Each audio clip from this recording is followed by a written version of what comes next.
Choisis la vie, guérir avec l'enfant Jésus, tourner vers sa mère de la conception à l'âge de 3 ans, deuxième partie.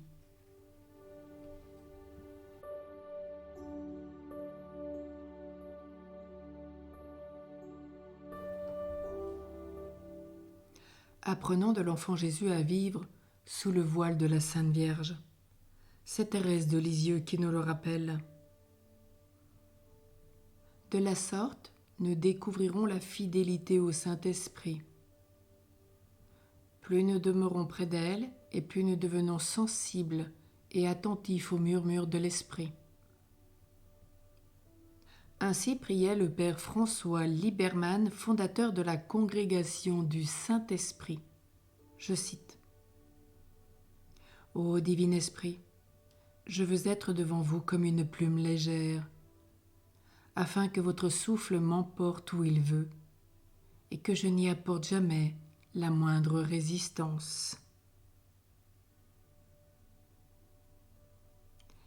Thérèse, elle aussi, ne résistait pas. Elle se laissait entraîner là où le vent la conduisait. Près de Marie, elle devenait réceptive et abandonnée au souffle de l'Esprit Saint. Il l'emmenait là où il voulait, sans qu'elle sache ce qui allait se passer l'instant d'après. Bien évidemment, une telle attitude sollicite largement notre subjectivité sensible. Et on aurait tort d'en conclure qu'elle s'y réduirait, ou même qu'elle en serait le vecteur principal. Car en définitive, seule la puissance objective de la grâce est en mesure de nous emporter dans ce mouvement surnaturel de confiance filiale. L'enfant Jésus nous l'enseigne à chaque instant lorsque nous conservons cette disposition intérieure vis-à-vis de la Vierge Marie.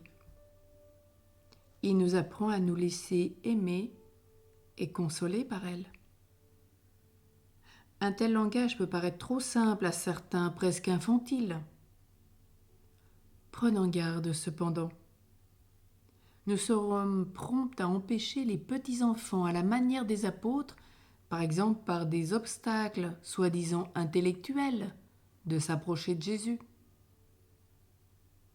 Et l'exhortation du Seigneur est sans ambiguïté. Celui qui n'accueille pas le royaume de Dieu à la manière d'un enfant n'y entrera pas. Marc 10, 15. Il n'est plus question ici de revenir en arrière vers un passé révolu. Il s'agit au contraire de goûter à l'esprit d'enfance spirituelle, tout en progressant vers la pleine maturité humaine et d'en vivre de plus en plus. Même si, dès les premières années de sa vie humaine, Jésus était habité du doux nom de sa mère, même s'il cherchait le Père en Marie, il faut bien saisir cependant que le Fils de Dieu ne saurait s'arrêter à une créature, aussi sainte soit-elle. À notre tour, ne nous arrêtons pas définitivement à la Vierge. Elle n'est pas le but de notre vie. Elle en est la grâce et le moyen, nous dit Grignon de Montfort.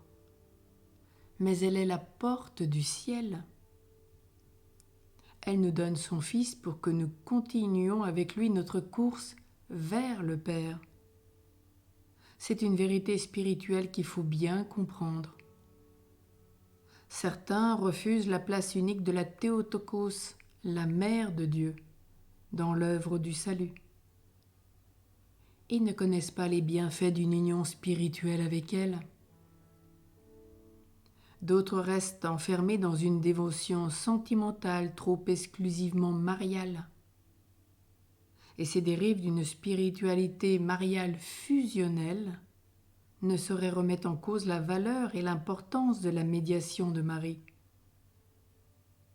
Ces attitudes régressives sont bien plutôt le signe d'une immaturité spirituelle, liée à un déficit psycho-affectif, dont l'origine peut se trouver dans un passé avec lequel il importe de se réconcilier. Marie nous oriente toujours vers Jésus et Jésus vers le Père. Je le redis, Jésus c'est bien le moyen. C'est par elle, avec elle, en elle et pour elle qu'elle nous tourne vers Jésus, elle nous oriente vers Jésus.